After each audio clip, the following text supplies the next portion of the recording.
How do you use the internet? What do you do on the net? Where is the internet? You have the internet, for example, in your computer, mobile, and your tablet, of course. You can play games, listen to music, search for pages, and watch films. But really, the internet is the world's largest network of computers and exists all over the planet. Except in some remote places. For example, the South Pole. Okay, but how does it all fit together? At home you might have a small network without wires, but it is still connected to the internet by a cable. An internet cable. Usually your home is connected to the internet by a wire that is buried in the ground to a cabinet where many wires are connected to a large internet cable. You can also connect with the mobile without wires, and then signals are sent to and from your mobile through a mobile mast, which is then connected to an internet cable. When you use the internet, your device is part of the internet network. The internet cables in the ground form a network. These small networks are interconnected with larger networks and then further all over the world with the help of wires that send information super fast. Are you wondering how fast? Nearly 5 times around the Earth per second. Because it's light in these large internet cables that send the information, which we usually call internet traffic. 1 second. Can I send a cheese sandwich over the internet? No, because the things that are sent on the internet are called digital information and are made up of ones and zeros. Computers and computer programs translate the ones and zeros so that you can see, hear, and use the information. If you want to check out web pages, send and receive messages, create a site and write a blog, upload pictures, play games, watch movies, listen to music, and many other things. On the internet, there are millions of computers called servers. Contained in the servers are things like websites or huge game worlds. It is common to have many servers connected in large data centers, but it's also possible to have a server at home or at work. The large computers and servers can talk with each other, but they do not speak in a normal language like English.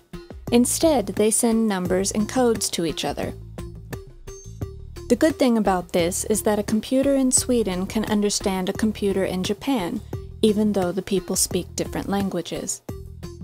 If you want to check out a website, a kind of question is sent from your computer to a server on the internet that answers. The server that answers can be located anywhere in the world. Then the website is sent to your computer, and you can see it and click on it. How can a website find the right place on the internet and arrive on my computer? That's because all appliances that are connected to the internet, like computers, mobiles, and servers, have their own address. It's like the house you live in.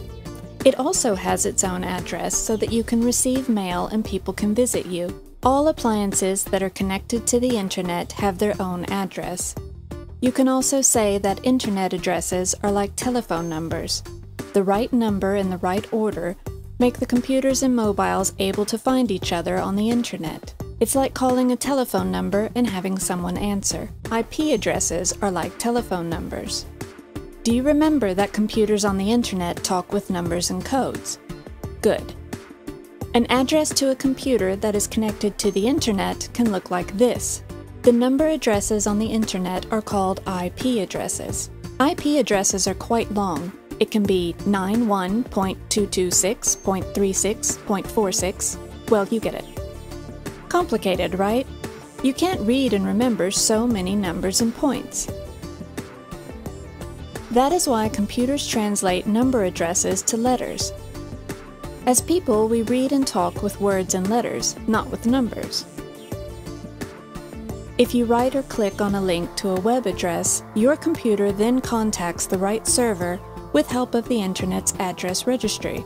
But actually, the address is translated to a set of numbers and points.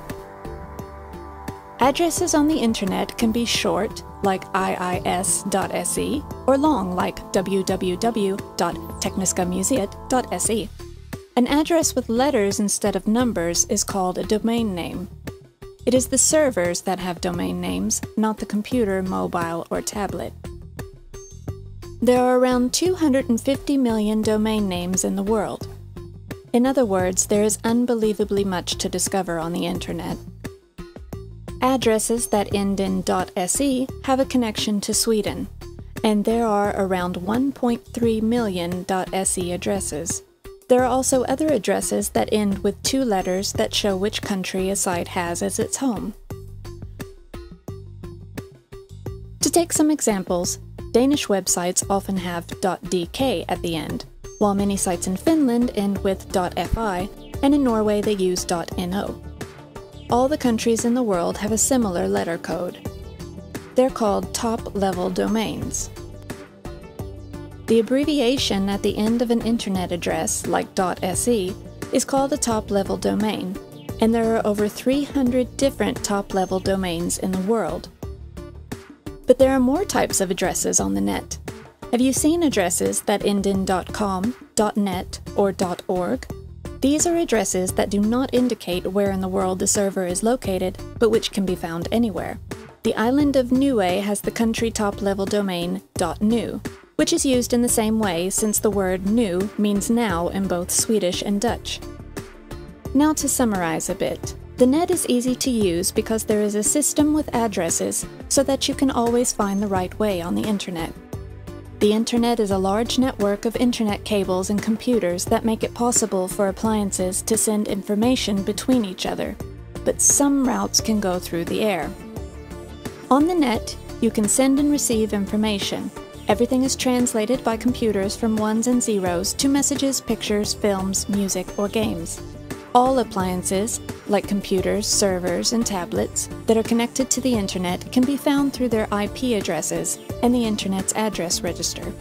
A website has a real name, a so-called domain name, and an IP address.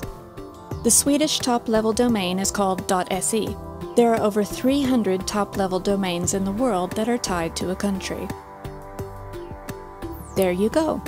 Now you know a little more about the global computer network called the Internet, which is used by 2.7 billion people.